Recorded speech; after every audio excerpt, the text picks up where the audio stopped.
The courtroom buzzed with an electric tension that even the seasoned lawyers couldn't ignore. Rows of polished wooden benches creaked under the weight of curious spectators, their murmurs forming an undercurrent of anticipation. At the heart of it all, the black woman sat with an air of calm resilience. She adjusted her blazer, a symbolic armor for the battle ahead, her gaze steady despite the enormity of the forces stacked against her. Across the aisle, the corporate giant's legal team, clad in tailored suits and cold precision, exchanged knowing smirks. Their lead counsel, a man known for his ruthless tactics, flipped through documents with the confidence of someone who believed victory was inevitable. Behind the towering bench sat the white judge. His face betrayed no emotion, a mask of impartiality honed over decades. Yet his piercing blue eyes scanned the room as if searching for something, or someone, that would tip the scales of justice. The gavel in his hand, a simple wooden hammer, carried the weight of a decision that would resonate far beyond these walls. This case was no ordinary legal battle. It was a clash of ideals. One woman's fight for dignity against a conglomerate's insatiable thirst for dominance. For the black woman, this was personal.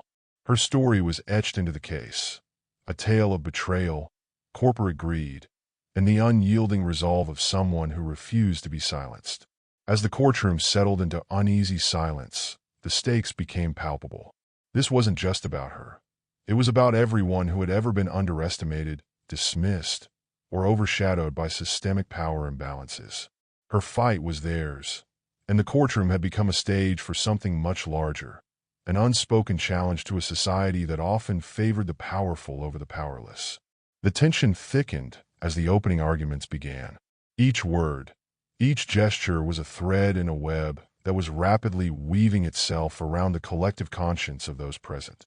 The audience leaned forward, captivated not just by the drama, but by the unshakable feeling that they were witnessing history in the making. The judge shifted in his seat.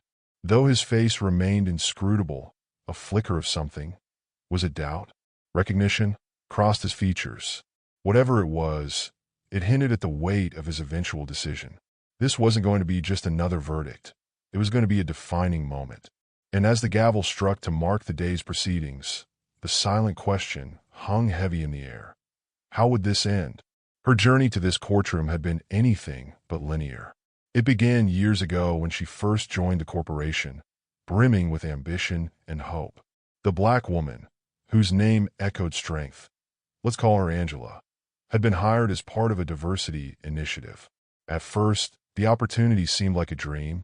Angela was celebrated for her competence, quickly becoming a cornerstone of her department. But the illusion of inclusion began to crumble as she climbed the ranks. It started with subtle slights, her ideas dismissed in meetings, her achievements attributed to others. Then came the overt barriers, pay disparities, exclusion from critical projects, and whispers of her being too assertive.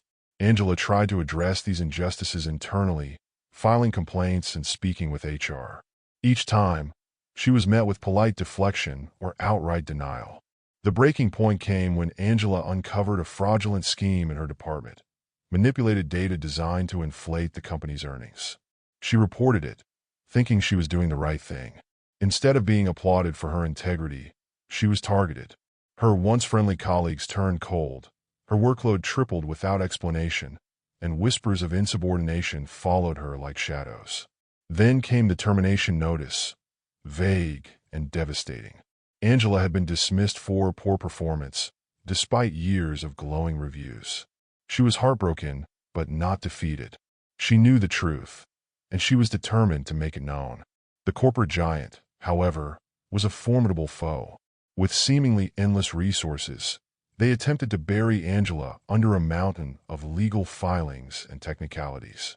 Their lawyers tried to paint her as disgruntled, unqualified, and dishonest. At every turn, they sought to undermine her character, leveraging societal stereotypes and biases against her. Angela's team was small but fierce. Her attorney, a seasoned civil rights advocate, believed in her case and worked tirelessly to expose the truth. Still, the disparity in resources was staggering. For every piece of evidence Angela's team submitted, the corporation responded with 10 more, wrapped in layers of legal jargon designed to obfuscate rather than clarify. The courtroom became a microcosm of the larger societal struggle. Angela's story was one of many, representing countless individuals who had been silenced, dismissed, or oppressed by systems designed to protect the powerful. Each piece of testimony, each argument from her lawyer, peeled back layers of systemic inequity, revealing a structure that thrived on exploitation and suppression. Angela took the stand. Her voice was steady but laced with emotion as she recounted the events leading to her dismissal. She described the moments of isolation, the fear of retaliation, and the nights spent questioning whether she was strong enough to keep fighting. The jury listened, their expressions shifting from skepticism to empathy as Angela's words painted a vivid picture of resilience. The corporate lawyers tried to rattle her. They questioned her motives, implying she was seeking fame or money. But Angela held firm. Her responses were measured, her gaze unwavering. She wasn't just defending herself. She was challenging a culture of silence and complicity. Meanwhile, the white judge watched closely. His face remained stoic, but there were subtle clues to his internal struggle. He occasionally furrowed his brow during Angela's testimony, his pen pausing mid-note. During cross-examinations, his sharp interjections hinted at his disdain for the corporation's attempts to twist the narrative. Yet, his impartial demeanor left everyone guessing. Would he side with justice, or would the weight of systemic biases tip the scales? The courtroom battles were relentless, but Angela's perseverance became the story's heartbeat. Despite the corporation's attempts to crush her spirit, she refused to be silenced. Her courage shone brighter with each passing day, illuminating the dark corners of a system designed to keep people like her in the shadows. As the corporate giant doubled down on its defense, the courtroom audience couldn't look away. The case wasn't just about Angela anymore. It was about the countless individuals watching from afar, rooting for her to succeed, hoping that her victory could signal a shift in the balance of power. The courtroom was electric with tension as the trial entered its most critical phase. This was where facts clashed with emotions and strategy with truth. Angela's legal team, though outmatched in size and resources, brought forth evidence meticulously gathered over months. Each document, email, and testimony added a new layer to the narrative, revealing a pattern of systemic discrimination and retaliation. The corporation's lawyers began their defense with confidence bordering on arrogance. They presented sleek PowerPoint slides detailing Angela's alleged performance issues and played heavily on technicalities. Their arguments were cold and calculated, relying on layers of data that seemed impenetrable at first glance. They called witnesses, managers and colleagues who testified that Angela had been difficult to work with or resistant to constructive criticism. Some stumbled under cross-examination, their rehearsed statements faltering when Angela's attorney skillfully exposed inconsistencies. But the corporate team quickly adjusted, shifting their narrative to focus on Angela's alleged vendetta against the company. One of their most damning exhibits was a series of internal emails. At first glance, these seemed to support the company's claim that Angela was disengaged. But when Angela's attorney questioned their authenticity, it was discovered that portions of the emails had been selectively quoted or taken out of context. This revelation caused a stir in the courtroom, with audible murmurs rippling through the audience. When Angela took the stand again, the room seemed to hold its breath. Her earlier testimony had been powerful, but this time, armed with new evidence and support, she spoke with an unshakable conviction. She described the isolation she felt after reporting the corporate fraud, painting a vivid picture of an environment designed to break her spirit. Her voice broke slightly when recounting the day she received her termination notice, but she quickly regained composure, her determination shining through. Angela's lawyer introduced key exhibits to corroborate her story: performance reviews that contradicted the corporation's claims, emails where she had raised concerns, and testimonies from former employees who had experienced similar treatment.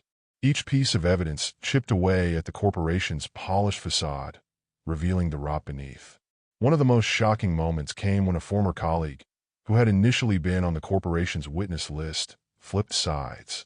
Under subpoena, they testified about the deliberate efforts to discredit Angela.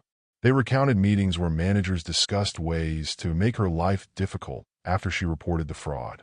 The colleagues' voice shook as they admitted their complicity, but their testimony was damning. The white judge remained composed, his face betraying little of his thoughts. However, his body language spoke volumes to those paying close attention. He leaned forward during Angela's testimony, his pen moving furiously across his notepad. During the cross-examination of the corporation's witnesses, he occasionally interjected with pointed questions, challenging the validity of their claims.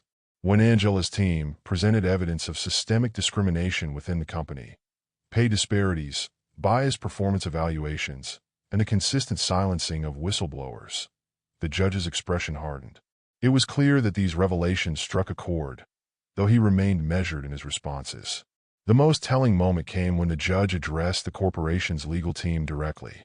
In response to their attempt to dismiss Angela's claims as baseless, he asked, "If these allegations are unfounded, why was there such a concerted effort to silence her rather than address her concerns?" His words hung in the air, signaling a crack in the corporate giant's armor. The courtroom grew increasingly tense as the trial neared its conclusion. The corporation's defense began to falter under the weight of the evidence. Angela's lawyer delivered a closing argument that was both passionate and methodical, tying together the threads of the case into a compelling narrative of courage and injustice. The corporate lawyers, though skilled, struggled to regain their footing. Their final argument relied heavily on technicalities and the idea that Angela's claims, while unfortunate, did not constitute systemic wrongdoing. The contrast between their detached tone and Angela's heartfelt testimony was stark, and the audience could feel the shift in the room. Meanwhile, Angela sat quietly, her hands clasped in her lap. Her face was calm, but her eyes betrayed a mix of exhaustion and hope. She had given everything to this fight, and now it was out of her hands.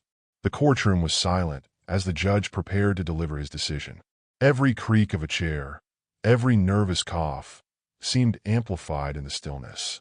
Angela sat motionless, her hands clasped tightly together, while the corporate lawyers exchanged fleeting glances, their confidence now tinged with uncertainty. The judge, his expression solemn, began by addressing the courtroom. His voice was steady, but carried an undercurrent of weight, as though he understood the enormity of the moment. "This case," he said, "is not just about one individual versus a corporation. It is a reflection of larger societal issues, accountability, fairness, and the courage to speak truth to power." The judge's decision was a meticulous dismantling of the corporation's defense. He acknowledged the vast disparity in resources and power between the two sides, making it clear that Angela's persistence had forced truths to the surface that otherwise would have remained hidden. He ruled unequivocally in her favor, awarding her significant compensation for the wrongful termination and damages for emotional distress. But the decision went further. The judge mandated that the corporation undergo an independent audit of its workplace practices, focusing on systemic discrimination and retaliation. He ordered the results to be made public, ensuring transparency and accountability. The ruling sent a shockwave through the courtroom. This wasn't just a victory, it was a reckoning. Angela's reaction was immediate and visceral. Tears streamed down her face as she exhaled a breath she didn't realize she had been holding. Her attorneys squeezed her shoulder, a gesture of quiet triumph. The onlookers erupted into applause, a rare and unsanctioned display of emotion in a courtroom setting. The judge allowed it, his expression softening for a brief moment before he called for order. The corporate lawyers sat stunned, their polished demeanor giving way to visible discomfort. The CEO, who had attended the final session, clenched his jaw, his face a mask of disbelief. For Angela, this moment was both a personal victory and a vindication of her relentless fight for justice. News of the verdict spread quickly, dominating headlines and sparking conversations about workplace discrimination and corporate accountability. Angela's case became a rallying point for others who had faced similar injustices. Advocacy groups highlighted her courage, using her story to push for stronger protections for whistleblowers and marginalized employees. For the corporation, the consequences were immediate and severe.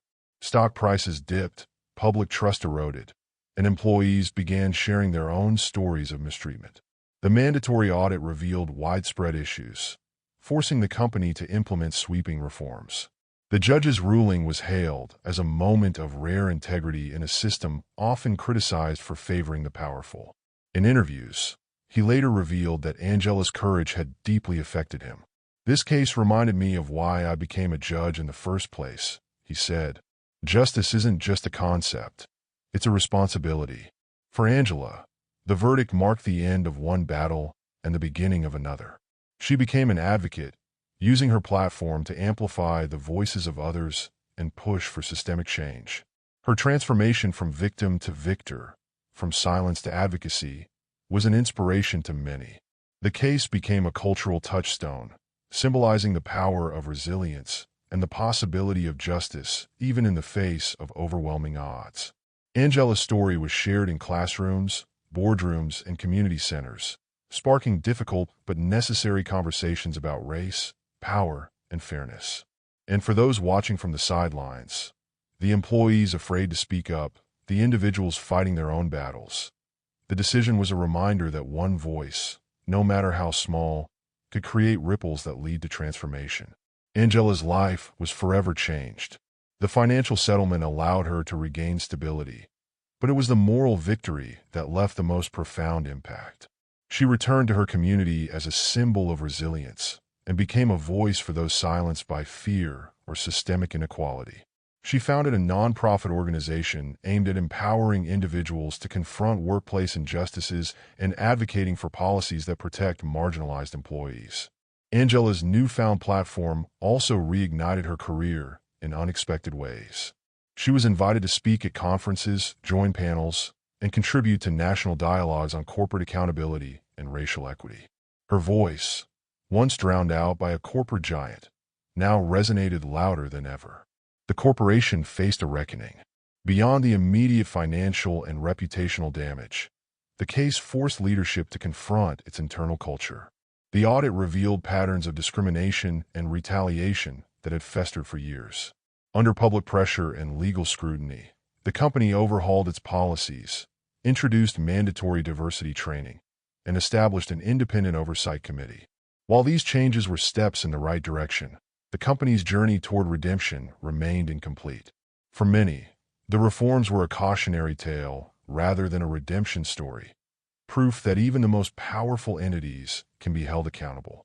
Angela's case became a landmark ruling, cited in future legal battles involving whistleblowers and discrimination. The judge's decision underscored the importance of integrity in the judiciary, setting an example for how the law could serve as a tool for equity rather than oppression. Culturally, the case ignited a wave of similar actions. Employees from other companies, inspired by Angela's courage, began stepping forward to share their stories. Activists, lawmakers, and community leaders pointed to the case as evidence of the need for systemic change. The judge's role in the case did not go unnoticed.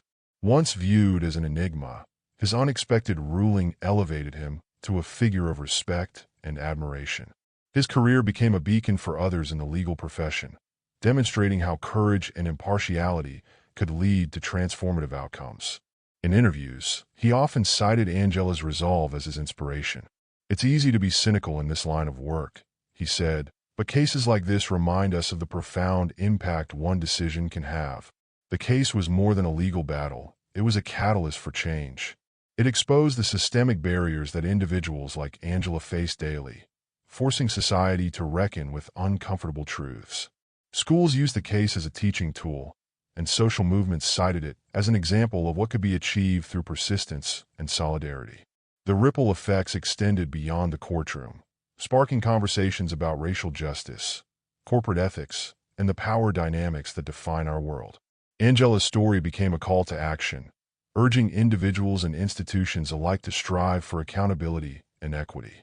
Angela's fight against the corporate giant was not just her battle. It was a fight for everyone who had ever felt powerless against an unjust system. Her victory reminded the world that courage, resilience, and the pursuit of justice could inspire change in ways that seemed impossible. For those watching, the case posed a question. What are we willing to stand up for, even when the odds are stacked against us?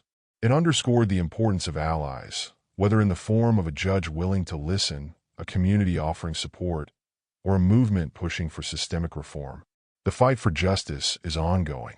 Angela's story is a testament to what can be achieved, but it also highlights how much work remains. For those who find themselves in similar situations, her journey offers a roadmap. Speak up, persevere, and believe in the possibility of change. For the audience, this story is a reminder that justice often requires collective effort.